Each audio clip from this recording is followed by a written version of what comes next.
Isang linggong pinagod. Babawiin natin yan ngayon sa pasasalamat sa Panginoon. Amen? In the book of Hebrews 11:6, I know this is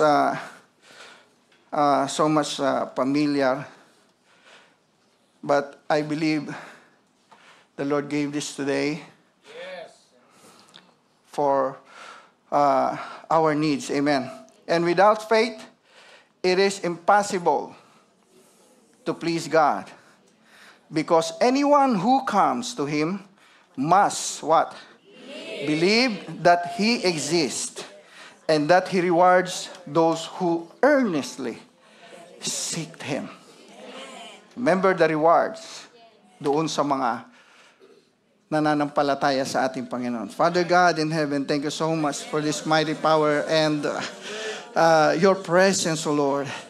This is your, O God, this is your place. Lord, we worship you, we honor you, we thank you for everything, O God, that you've given us, O God. Once again, touch our hearts, O Lord, open our understanding. Turuan mo kami, Panginoon, na nais mong ibigay sa amin upang kami lalong lalakas, O God, hallelujah, sa aming pananalig at pananampalataya sa iyo, O God. Lord, thank you for this fellowship, O God. Hallelujah, na maraming natutulungan tao para dalhin sa iyong kaharian, O Diyos. Hallelujah. Continue to bless them, O God, hanggang sa kanilang mga pamilya, sa kanilang anak, kanilang mga apo, O God, at anuman ang kanilang desire ng puso, O God, katagpuin mo, Panginoon, gaya ng iyong pangako. Once again, nothing in us, O God, nothing in me, but all the glory belongs to you. In Jesus' name. Amen. Hallelujah. Praise God. Praise God. And everybody shout, praise the Lord. Praise the Lord. Kamayan niyo po ang inyong katabi at sabihin mo, hold on to your faith.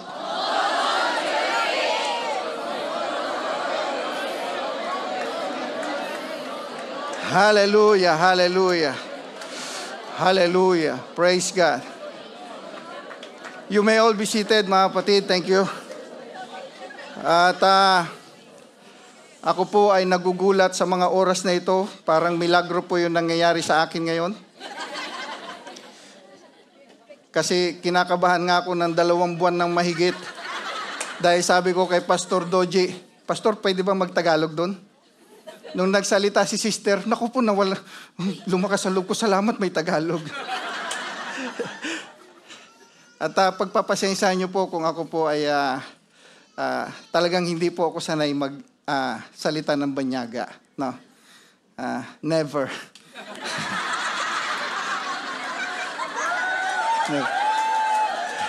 Praise God. Joy talaga dito, no? Praise God. Hallelujah. Thank the Lord, oh God. Hallelujah. Now, gusto kong basahin itong next verse, mga kapatid. Huwag po kayong may inip. Kasi ako naniniwala, ako rin mismo excited, mga kapatid, sa sasabihin ng Panginoon. Kasi kailangan po natin to. I believe, kailangan po natin to. Praise God. Hebrews 12:26. And that time his voice shook the earth. But now he has promised, once more, I will shake not only the earth, but also the heavens. Hebrews 12:27, the words once more indicate the removing of what can be shaken. Okay? That is created things so that what cannot be shaken may remain.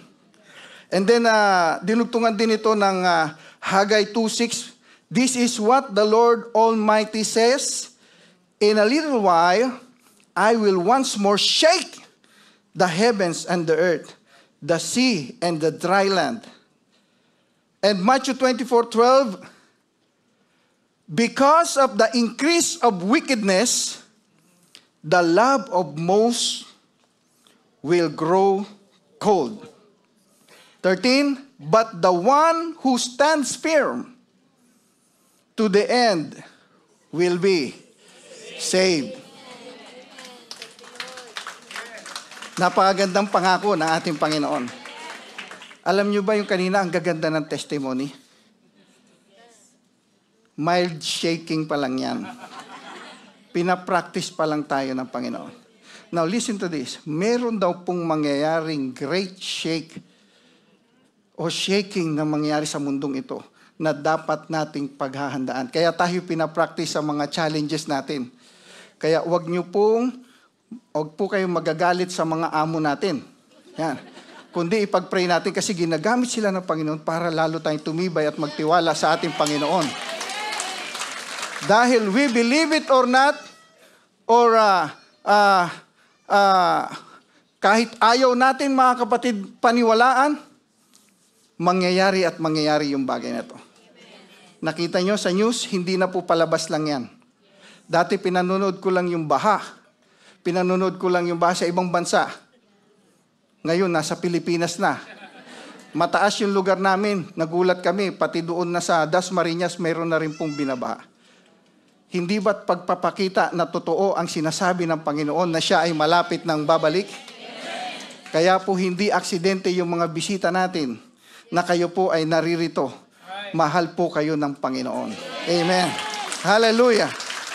Praise God. Alam po natin na tayo po ay namumuhay na sa huling araw. Naniniwala po ba kayo dyan? Hindi na po biro ang mga nangyayari. Dati ang inaagos lang yung mga papel-papel. Ngayon nakita ko ilang bahay ang lumubog. Hindi na po ordinaryo yan. Ngayon, dati ang lindol, konting ganun lang, nahihilo ka na. Ngayon, hindi. Ang lindol, bumabagsak na yung building. Yung gera, kala natin, kay ano lang, yung super friends lang, mga palabas lang. Pero ngayon, totoo na. Kahapon lang, ilang jet po yung dumadaan dito kahapon? Jet, di ba? Hindi nyo narinig? Ilang jet? Ha? Ano yon? Alam kong practice yon. Pero tunog pa lang no, sabi ni Sister Yoli, oh. Kapon, tunog pa lang. Paano kung nalaglagan na tayo ng bomba? Pero alam nyo ba sa ibang lugar nangyayari na po yun? That's why, alam nyo ba yung tatayo lang sa huling araw? Yung totoong nananampalataya sa Panginoon.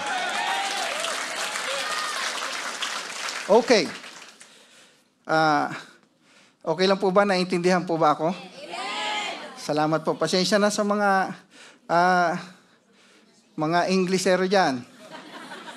English kasi kayo na English eh. Hindi, joke lang.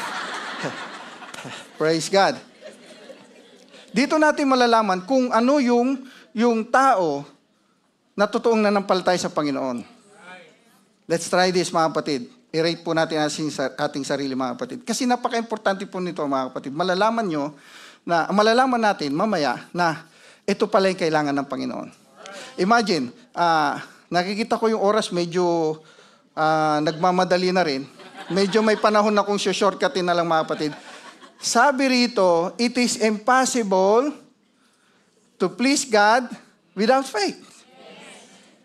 It means it is impossible to please the healer, the giver, the provider, the protector, your shield. If you will not please God,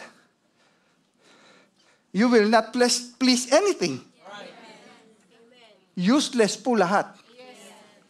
And then later on, malalaman po natin na kahit tayo ay nagjo-joy, kapag ka walang, it's good to celebrate the presence of the Lord. Marami pong nangyari niya sa Bible. Marami po. Pero kailangan yung dulo, doon malalaman kung tayo po ay totoong nakakapit sa ating Panginoon. At yun po ang kailangan natin ngayon, lalong-lalo na sa kapanahunan ngayon. Dahil ikaw at ang Diyos lang ang haharap. Hindi po kasama yung nanay mo, yung anak mo, yung mga kapatid mo, kundi ikaw lang. At ang magtatanggol sa'yo ay yung pananampalataya mo sa Kanya. Alam nyo ba yung tightrope, yung first picture natin please? Tightrope walker. Ang sabi ng crowd, kayo naniniwala, kaya niyang gawin, di ba? Alam niyo na itong istorya to. Pero hayaan nyo na lang, ulitin ko. Ha? Di ba? Kaya niya kasi trabaho niya eh. Oh. Sigawan sila. Kaya niya yan, kaya. Oh, parang tayo. Kaya ng Diyos. Maraming nakakakita sa Diyos na kaya niya magpagaling, mag-provide, magligtas. Pero in their own experience, wala. Why? Kasi nung tinawag siya, okay, kung kayo ay naniniwala rito, sakay sa likod.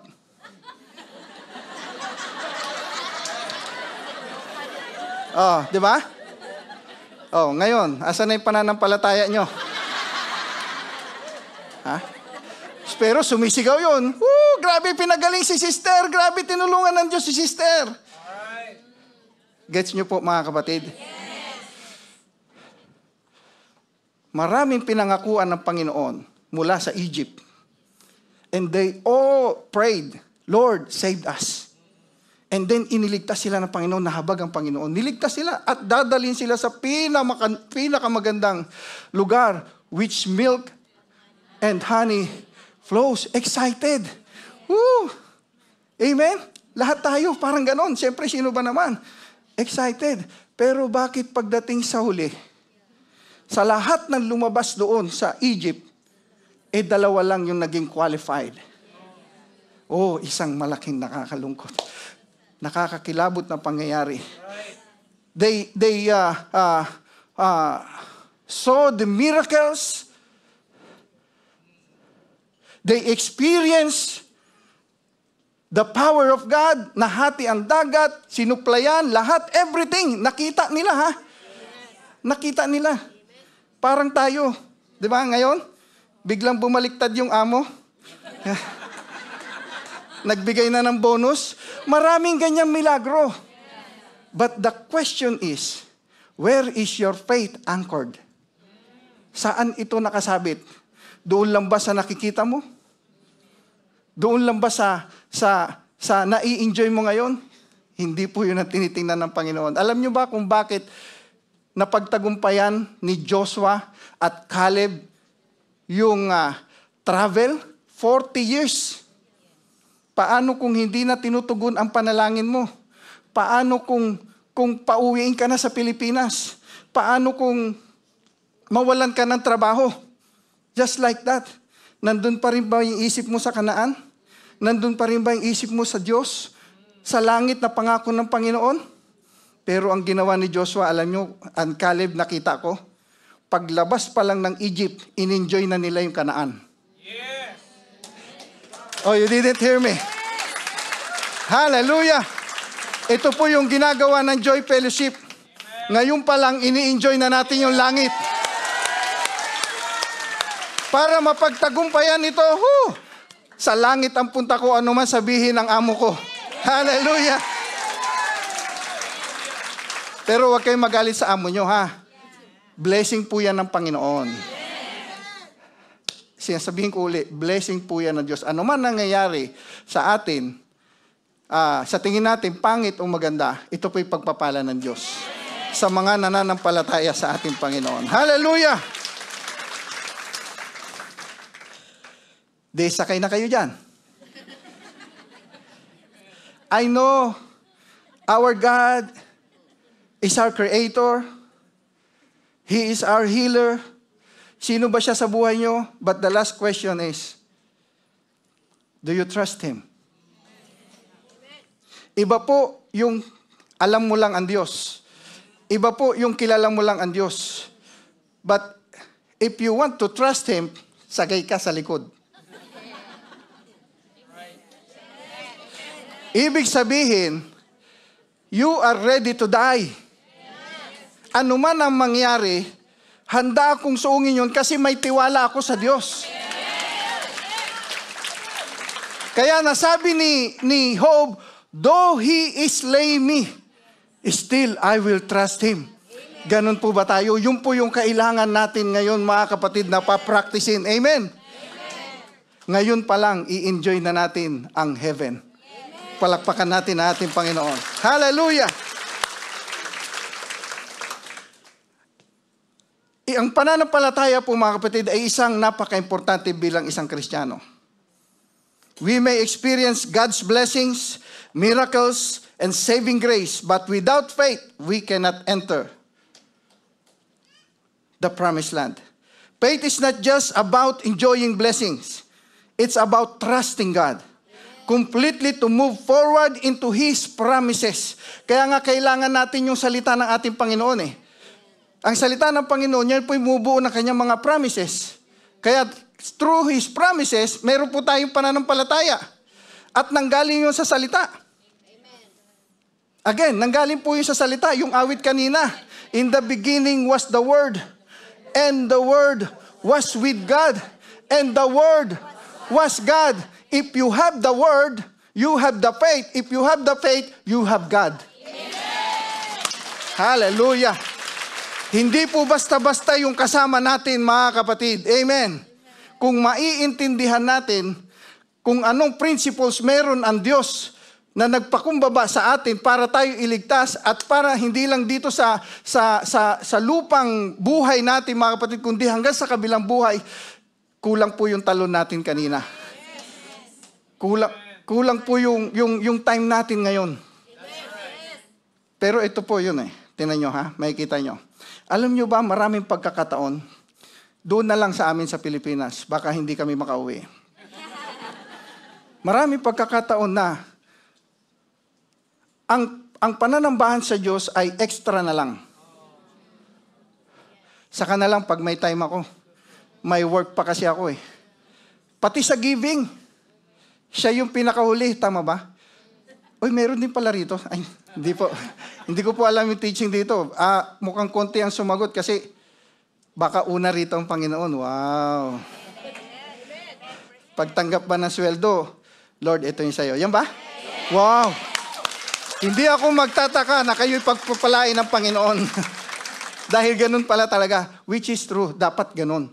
Hindi siya yung tira-tira. Bakit? Alam nyo ba na kahit gaano kaganda ng LED, kapag hindi ka nagbayad ng kuryente, Pastor Doji, kahit 100,000 pang isa niyan, it's useless. Kahit ginto pa yung faucet mo and shower, kung hindi ka nagbayad sa... Di ba? At kapag ka dumating ang Judith, alam mo yung Judith? Judith kasi tawag namin yan sa sa Pilipinas. Ayan na, natataranta na, di ba? Lalo na yung bayad sa bahay, tama po ba? Kaya nga tayo nandito dahil nagsisikap eh. Pangarap din po namin yan, mag-abroad. Di ba? Tama po ba? Mawawalan tayo, useless lahat. Pero bakit kaya yung nagbigay sa atin ng trabaho, nag-ingat sa atin, nagbigay ng buhay, yung source ng lahat ng mga bagay, bakit kaya hindi tayo natataranta sa Kanya, kulang pa at huli? Meron po bang, nakaka-relate po ba ako kahit papano? Kaya kuminsan, marami kaming iyak dun sa Pilipinas.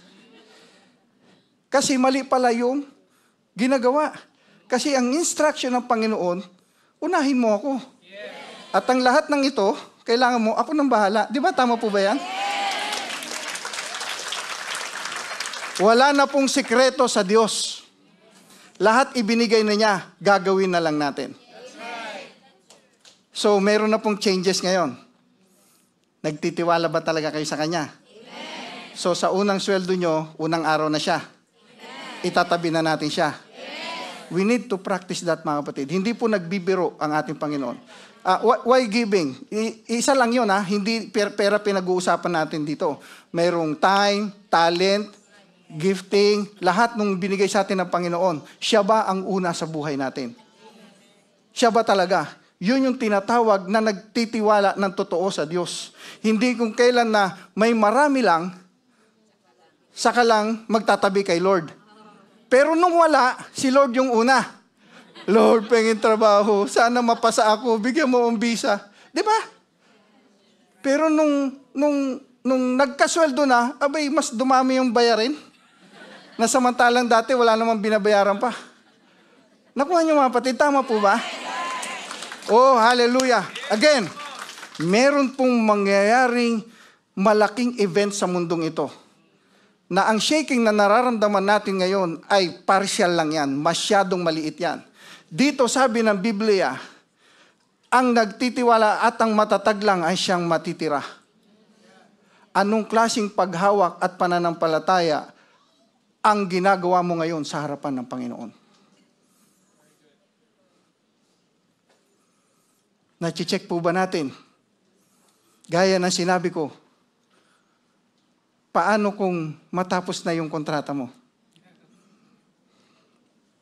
Do you still trust Him? God is still asking you, do you trust me? Naalala ko mga kapatid, nung kami inuga, nung unang kami magkasama ni Mrs. Praise God. Talaga naman na hindi namin alam ang gagawin. Alam niyo po, pangarap ko rin po mag-abroad. Ako po ay BSME, gusto kong maging seaman. Yan. Dahil alam niyo naman, sa Philippines, makakalaban ka lang doon kapag ka ikaw ay nasa abroad. Ikaw ay manager or may negosyo. Pero pag ordinaryo trabahante lang po tayo, napakahirap. Tama po ba, mga kapatid? Kaya kami nag-aspire din ni Jen na mag-abroad. Ako una, seaman. Yan, sabi ng tuwan-tuwa na ako, yes, makakabayad na ako ng mga utang ko. Sabi sa akin nung employer, see you on board. Wow, makakasakay na. Then after 2 weeks, nabenta po yung barko ng sasakyan namin. Hindi kami kasama. Kaya hanggang ngayon, Pastor Doji, bakante yung aking seaman's book. Apply na naman ako. Saan ba ako makaka-abroad? Uy, ninong ko. May-ari ng shipping agency at mayroon siyang company sa Japan. Apply ako. Sigurado na kasi ninong ko. Wow, yung pagkakataon. Di sa madaling salita, sabi ko, co-worker sa church, apply tayo sa ninong ko. Nagpapaalis daw siya na papunta Japan, magaling mag-welding. Welder. Sa madaling salita, nagsama kami doon. Yung kasama ko na puntang Japan, ako iwan na naman.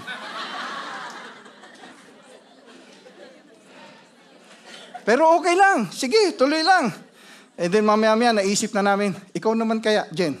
Ala, si Jen.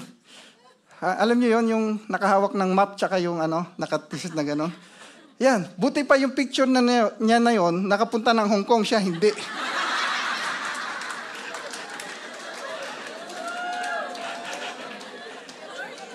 Pero nasa Panginoon tayo hindi dapat tayo magreklamo. Yun ang practice po namin Tinuruan po kami ni Pastor Rompad na kahit anong mangyari, basta wag na wag kang magreklamo. Kasi, tingnan nyo, ang pagrereklamo pala, yun yung dahilan kung bakit hindi nakapasok yung milyon na tao mula sa Ehipto hanggang sa Kanaan. Sige lang, apply. Habang nag-apply, drive ako, taxi. Lord, ganda palang kita rito, taxi. Pwede ba, bigyan mo akong taxi? Nagkanda, lugi-lugi na lang, di pa nagka-taxi. Hanggang sa nagka-jeep. Nag-jeepney driver po ako. Uy, ganda rin ang kita nito. Kasi ang pahinga ko lang, kain tsaka jingle. Sobrang sipag kasi ang ganda. Sarap. Jeep, pengin jeep, Panginoon. Sus, nagkanda, paralyzed na lang ako. Hindi pa rin binigay. Na-paralyzed po ako sa jeep 3 days. Bumagsak po ang ganyan, tumama yung dito ko sa tangke, labi ng tangke ng Ganun pala kapag nawalan ka ng malay, wala ka na rin pakiramdam. Bumagsak po yung ulo ko, narinig ko na lang, bagok. Yan, binubuhat ako nila. 3 days! Dapat ba akong magreklamo, mga kapatid? Nabagok ko yung ulo ko noon that time. Narinig ko na lang, tapos wala talaga akong kalakas-lakas. Ang hirap pala pag paralyzed ka. Sabi ko sa anak ko, maliit pa, anak, angat mo nga yung kanang kamay ko, biro mo. Umiiyak po ako noon, mga kapatid. Pero dahil nga mayroon tayong pinagtitiwalaan, buti na lang, hindi po ako nagbanggit ng hindi maganda. Then still, eto na. Pumasok ako sa gold mining. Ang laking kita ito.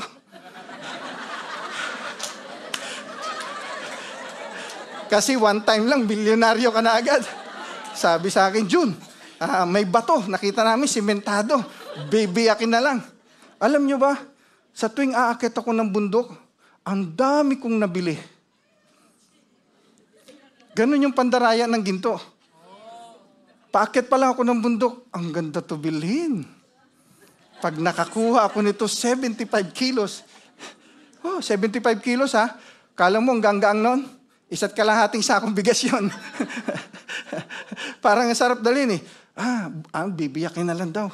Sus, paakyat pa lang kami ng bundok. Ang dami ko na nabili. Ito yung bahay na bibilin ko. Ito yung sasakyan na bibilin ko. Ilang beses yun mga kapatid, dinaya ako. Marami rin tayong ganyan ngayon, di ba? Makapunta lang ako sa abroad. Sasagana na ako. Magawa ko lang ito, maging successful lang ako, hindi na kami maghihirap. Ganon din po ako mga kapatid, talagang nagsikap ako, pastor. Pero dumating yung panahon, ilang beses kami umakyat doon sa bundok, wala talaga. Minsan inabot pa kami ng service doon, buhay. Sa bundok, doon na lang nag-service. Sa kagustuhang yumaman. Pero, the Lord is so gracious to me, mga kapatid. Alam nyo, pinarealize na sa akin, hindi yan ang totoo mong pag-asa.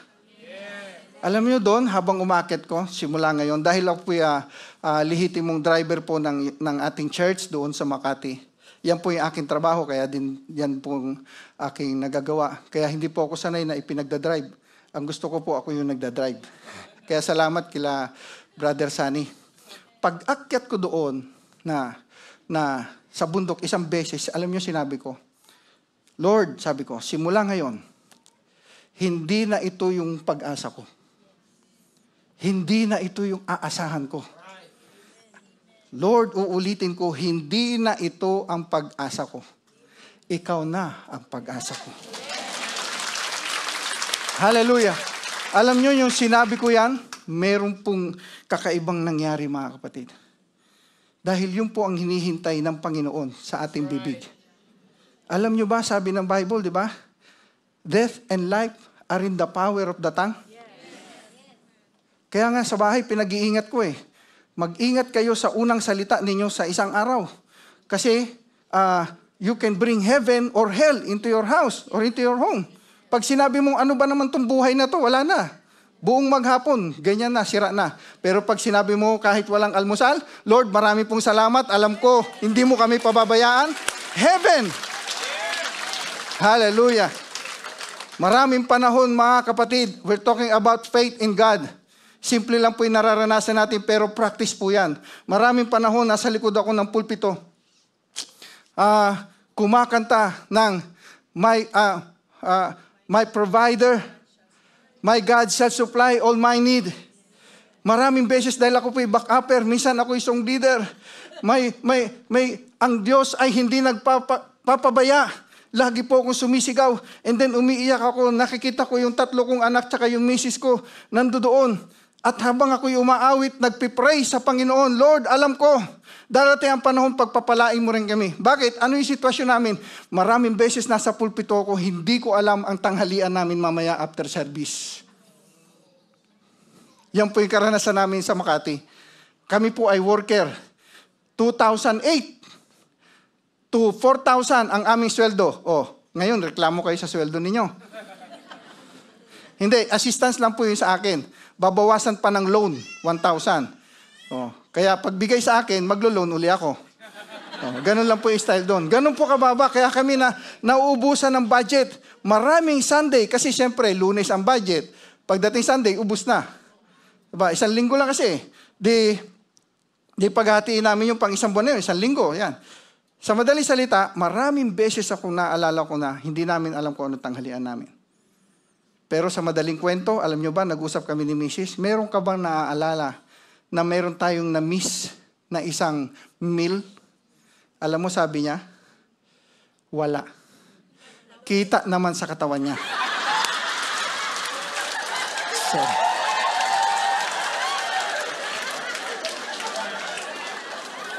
minsan, darating yung aking mga anak. Meron lang kaming sinaing. Darating yung aking mga anak. Nakakahiya sabihin. Alam nyo ba tawag sa amin? Mommy, Daddy. May istorya kasi yan. Wag na lang kasi baka maubusan tayo ng oras. Mayroon silang 3 daladalang 20 pesos. May ulam na kami, Pastor Doji, 3 pa. Kasi ang ulam doon ay 20 pesos, isang order. At may panahon pang experience yung anak ko, bumili sila ng ulam sa likod. Alam niyo man doon, balot-balot, di ba, yung mga ulam natin. Meron silang na-experience na, sabi nung pangalawa ko, Mami, 100 pesos, bago pumunta sa kanila dito.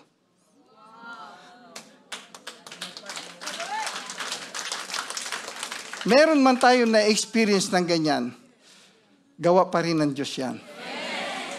Kaya dapat lahat ng ating nararanasan, mahirap man sa paningin natin, hindi natin maintindihan, dapat ang lalabas pa rin natin sa bibig natin, mga kapatid, ay pasasalamat. That is the kind of faith. Yan po yung ganyang pananampalataya na gusto ng ating Panginoon. Kaya tayo may trials, challenges dito, practice po yan sa malaking event na mangyayari. Alam nyo ba, sabi ng Panginoon, meron ba akong madadatnan na nananampalataya pagdating ko? Ibig sabihin, yun ang concern niya. Alam nyo ba si Moses? Bakit hindi siya nakapasok sa Kanaan? Pati siya na disgrasya? Alam nyo yung exact word na sinabi? Because you didn't trust me. Yan po exact word. Ang inasabi natin kasi kasama yun kasi nagalit siya eh. Because you didn't, He is concerned to our trust sa ating Panginoon. Uulitin ko yung tanong. Do you trust Him? Purihin natin ating Panginoon. Hallelujah. Praise God, praise God. We know that faith is confidence in what we hope for and assurance about what we do not see. Yun yung sinasabi ko kanina. Meron pinangako ang Diyos sa atin. Bagamat hindi pa natin nakikita, pero ini-enjoy na natin. Pero excited na tayo. Hindi yung nakikita natin, kulang nga yung sweldo ko ngayon eh. Galit nga sa akin yung, anong future ko? Galit nga sa akin yung amo ko eh. Di ba sabi ko kanina? Iba po yung ugali ng Kristiyano. Dahil sa Diyos lang. Sa Diyos lang tayo nagtitiwala. Paano mangyayari yun, Brother June? Ano ba yung experience mo dyan? Alam niyo po ba? Sa dami ng pinangarap namin makapag-abroad. Kami ni Mrs., kung saan-saan na. May kaibigan ako sa Canada. Best friend ko pa. Matutulungan ako noon.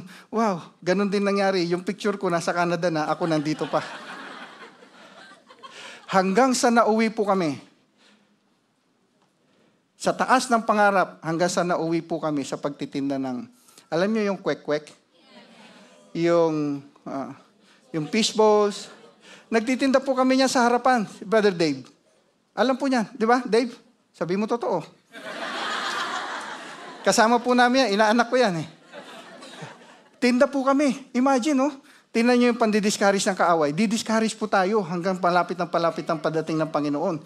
Didiscourage ka niya, hindi totoo ang Diyos mo. Hindi ka, pinababayaan ka. Biro mo, may dadaan na kaibigan mo. Ay, nagtitinda na lang pala sila. Ang sakit, di ba?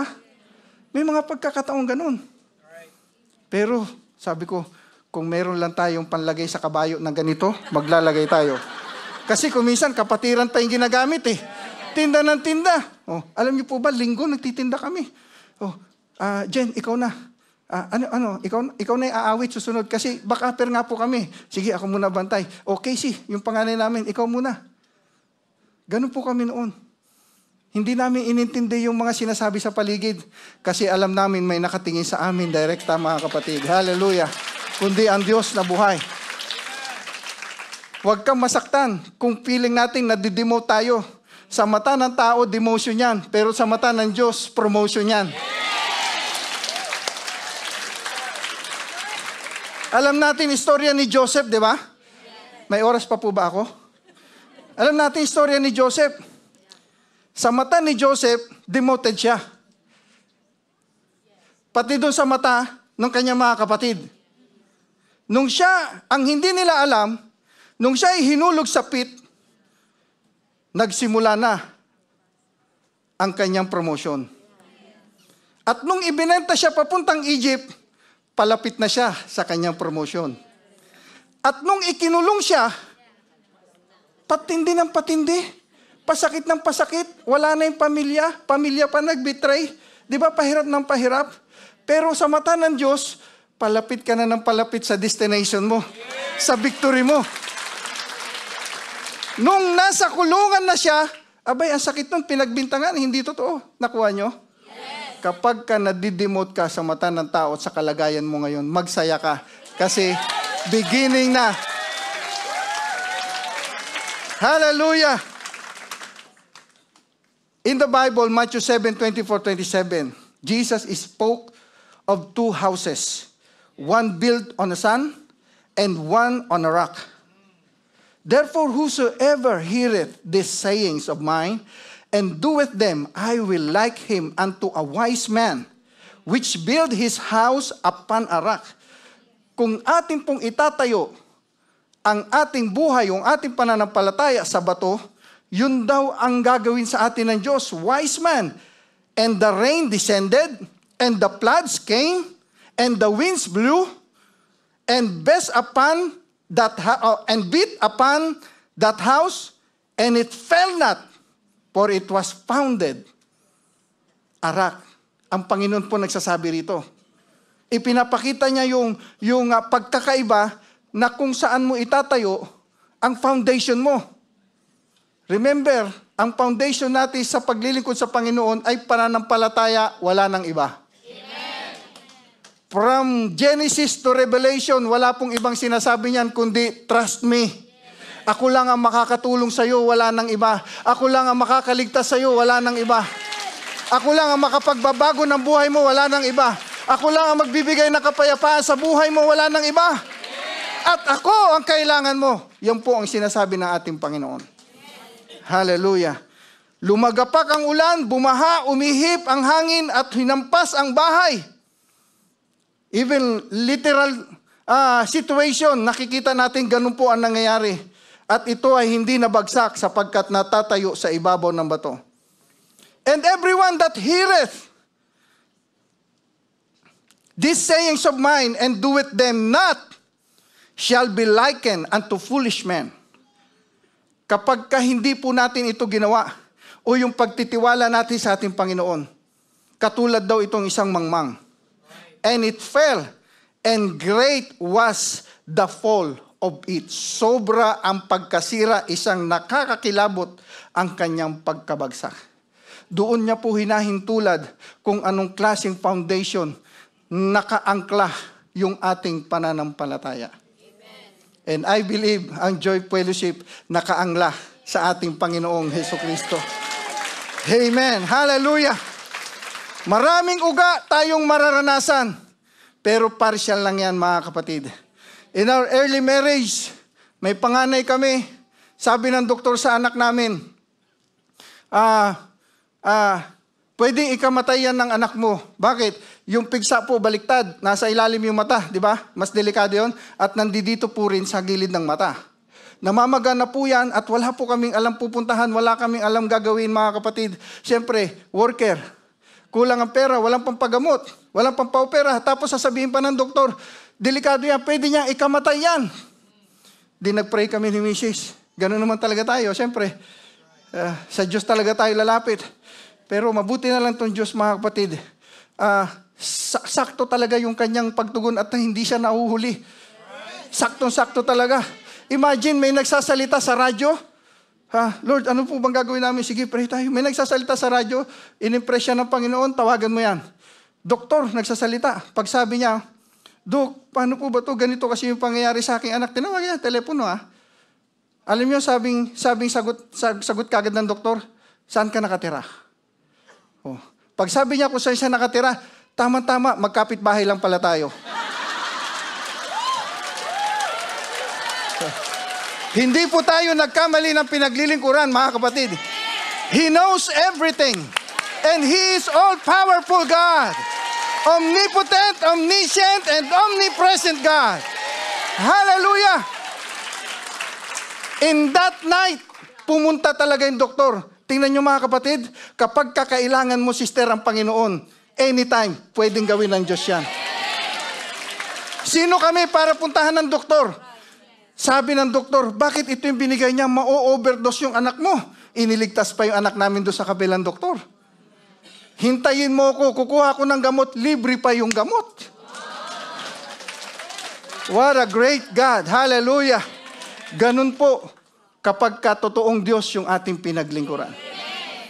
Pwede mo bang pakita yung first Casey dyan, mga kapatid, yung picture?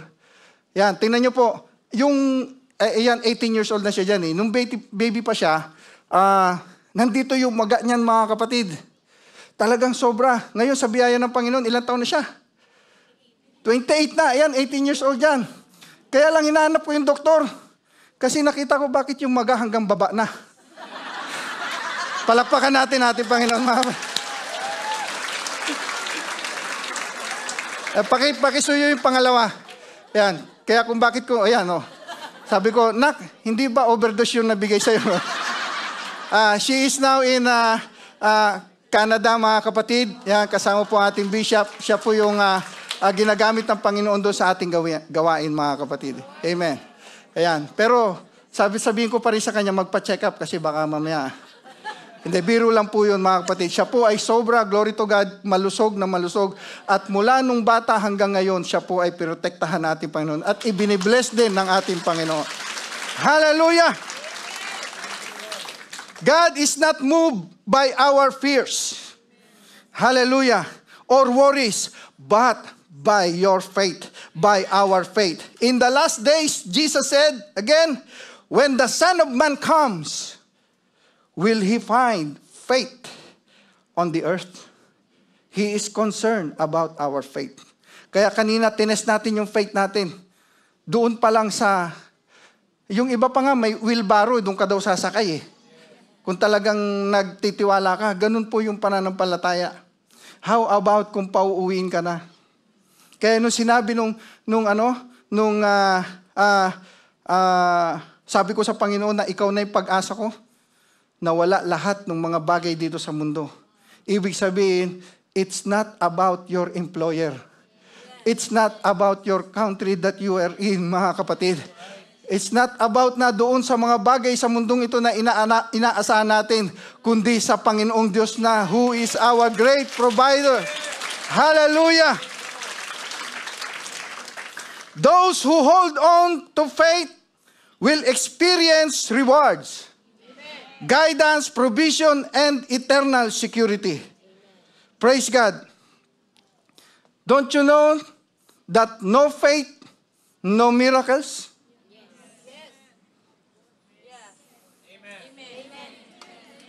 That's why we need faith. And little faith, magagalit ang Panginoon din. Ha? Kaya gusto ng Panginoon, faith. Di ba? At great faith, doon siya natutuwa. Sabi ko nga sa inyo, maraming pagkakataon, mamaya lang, malilate kayo sa pagbalik ninyo sa amo ninyo. Shaking na naman yan. Kasi si Pastor Jun, tagal mag-preach. Let me tell you this, mga kapatid. I told you earlier na mahalin nyo yung amo ninyo. Ito yung pwedeng gawin ng Panginoon. Hindi nga kami nakapag-abroad. At doon kami sinimulan ng Panginoon doon sa pagtitinda. Namimili kami sa Guadalupe, Palengke. To make the long story short, nalaman ko na lang, dito na pala kami namimili sa Singapore. That was 2010. Nung kami in-accommodate nila Sister Yoli, Brother Sunny, kami po yung namimili na dito sa Singapore. Tingnan nyo, hindi nga ako pina-abroad. Hindi niya ako binigyan ng mga bagay na hiniling ko. Jeep at mga taxi. Yung pala, bakit ka don't get me wrong please. Ito po yung situation ko. Bakit ka pa magtatrabaho doon? Pwede naman kitang papuntahin doon na mamasyal na lang. Now. Don't get me wrong. Ito yon. May amo tayo. Alam nyo ba pagdating ng panahon, magkapit lang tayo ng husto sa Panginoon, magtiwala tayo sa Kanya, darating ang panahon, pwede Kanyang gawing amo. Pansamantala lang yan ngayon. Pinapractice lang po tayo ng Panginoon. Alam mo ba, kahit kung ang Panginoon ay kasama natin, kahit ibalik tayo sa bukid, without God, we have nothing. But with God, we have everything. Basta kasama natin ang Diyos, kahit saan tayo naroroon. Hindi sa pagmamayabang. Gusto ko sabihin yung fact, mga kapatid. Totoo ang Diyos. Ha? Gusto ko magtrabaho, gusto ko po yun. Pero sa biyaya ng Panginoon, binigyan po kami na magtatrabaho para sa amin. At yun po ang plano sa atin ng Panginoon. We are the head and not the tail. Above and not beneath.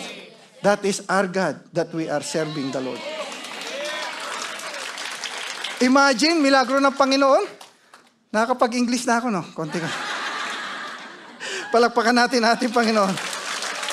Hallelujah! Magtatapos na ako. Nasa introduction pa lang ako sorry. Pero magtatapos na po ako. Salamat sa maraming time, mga kapatid. Stay rooted in God's Word. Keep a life of prayer. Fellowship with others. Yan. Resist fear and doubt. Remember this. Doubt gets nothing. Faith gets everything. Hallelujah. Obey God even when it's hard. Faith without works is dead. Hallelujah. Mga kapatid, the Bible warns us that in the last days, there will be a great shaking, both in heavens and on the earth. Hebrews 12:26-27. Everything that can be shaken will be removed, so that only cannot be shaken will remain.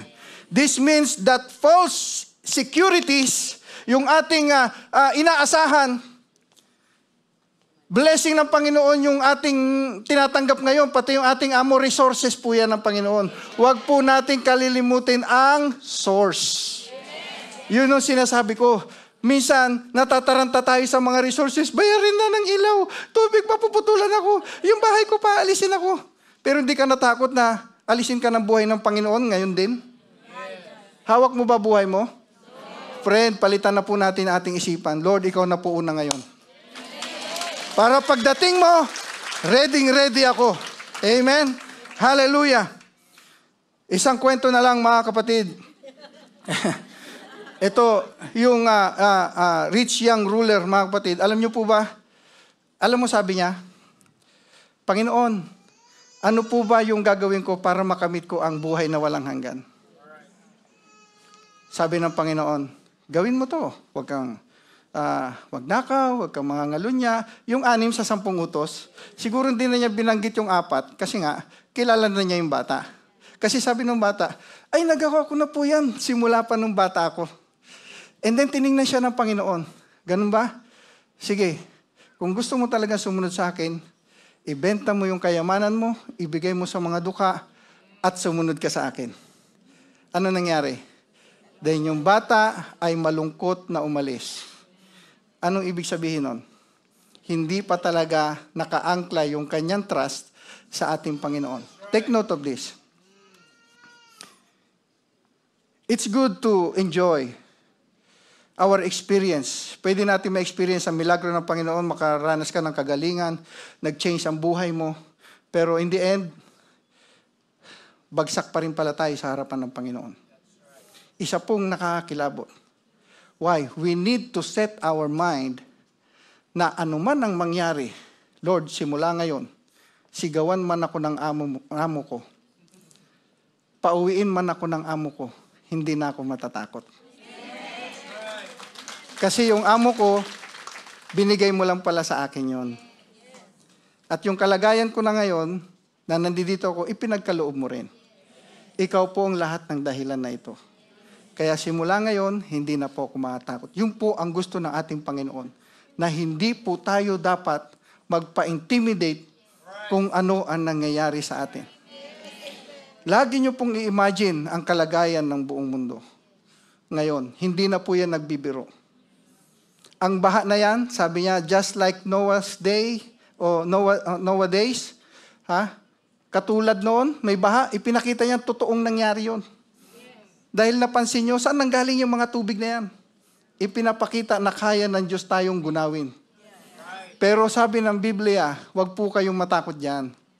Kasi yan, para sa ating mga nagtitiwala at naniniwala sa Panginoon, yan po ay paalala lamang ng malapit na siyang babalik.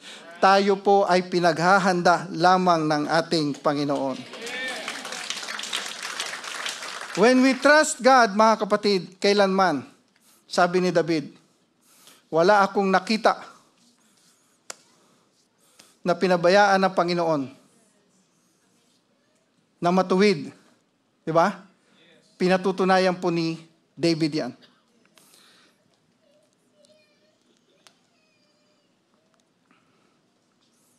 Sa oras na ito, mga kapatid, again, God is still asking you, do you trust me? Ang may papayo ko, mga kapatid, kung meron ka mang hahawakan sa buhay mo, hawakan mo ng husto ang iyong pananalig at pananampalataya sa ating Panginoon. Now is not the time to let go. Hold on to your faith. Even when trial comes, even when the world around you is unstable, remember that our God is unshakable. Faith is the anchor that keeps us steady when the storm of life rages. As Hebrew 11:6 again declares, without faith, it is impossible to please your life because Jesus is our life. To please your hope, to please your provider. Without faith, only faith. Only faith. Nung sinabi ni Joshua, mga kapatid, 110 years old na siya when he spoke these words. At nilid po niya ang Israel sa Promised Land. At nakita niya lahat ng mga kamanghama ang ginawa ng ating Panginoon. Sabi niya, Joshua stood before the people with urgency and conviction, challenging them to make a clear decision. Like this time, mga kapatid, we must have a clear decision. Sabi niya, will you serve the living God who gave you victory or the false gods of this world? Choose you this day whom you will serve. Parang kinikinit ako, hinawakan niya yung kanyang pamilya. Sa kabila ng mga doubt ng tao, galit sa kanya at hindi naniniwala at galit din sa Diyos, parang sila na lang ang natitira. But as for me and my house, we will serve the Lord. Let's all stand, mga kapatid. Hallelujah. Think of this. Sabi nung paralyzed man, dalhin niyo ako doon, sabi nung sa apat niyang kasama. Hindi na, puno yung lugar, hindi tayo makakapasok. Dalhin niyo ako sa bintana. Hindi rin kaya, dalhin niyo ako sa bubong. Tingnan niyo kung paano kadeterminado yung paralyzed man. Hindi ako uuwi nang hindi ko natatanggap ang aking kagalingan. Pwede po nating sabihin yan ngayon, mga kapatid.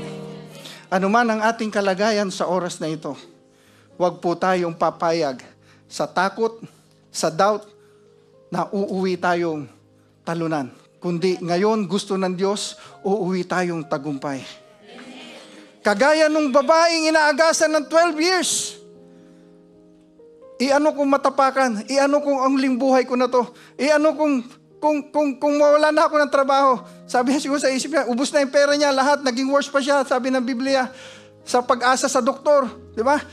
Ang huling pag-asa na lang niya, Panginoon, natapagtapakan, nasagi lahat, pero gagawin niya dahil sa kanyang pananampalataya. Mahawakan ko lang ang laylayan. Hindi ko na kinakailangan mayakap siya. Hindi ko na kinakailangan na makausap pa. Laylayan lang sapat na. And that is great faith. Marami sa Bible na nagsasabi kung anong mangyayari kung tayo nagtitiwala sa Panginoon. Friend, ikaw lang nakakalam kung anong kalagayan mo sa harapan ng Panginoon. Pero ito po yung sinisigurado ko. God is very willing to help you. God is very willing to save you. Hindi bukas, hindi sa susunod na buwan. This is the day of your salvation. Salvation for everything that you want to be. Hallelujah. You need God. We need God. Palakpakan natin ang ating Panginoon. Hallelujah!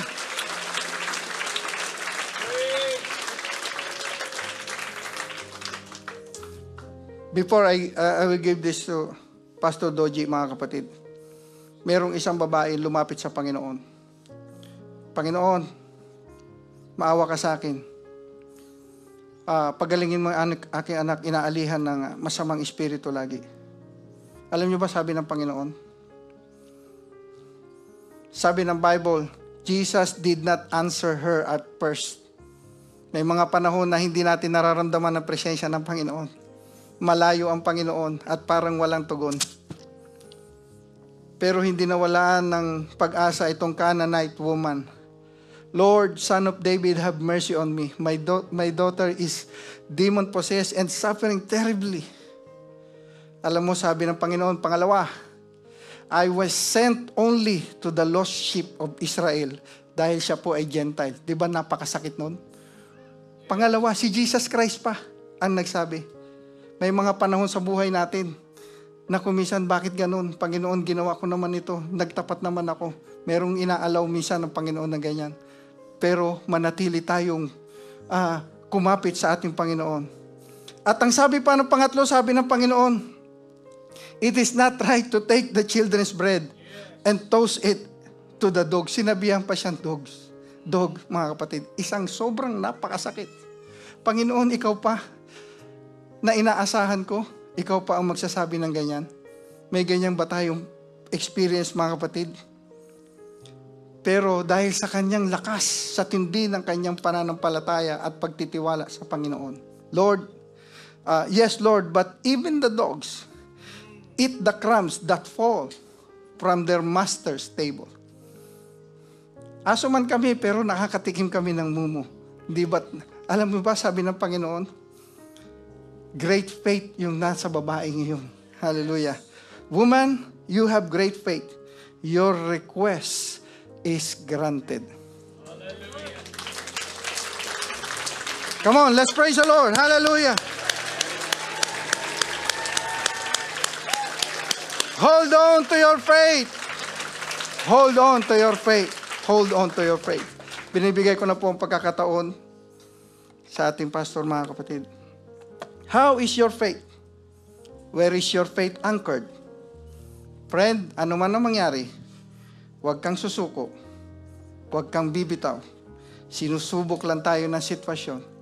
God is still here in the midst of us, willing to help each and every one of us. God bless you, mga kapatid. Praise God. Dito ka muna, Pastor June. Praise the Lord. What a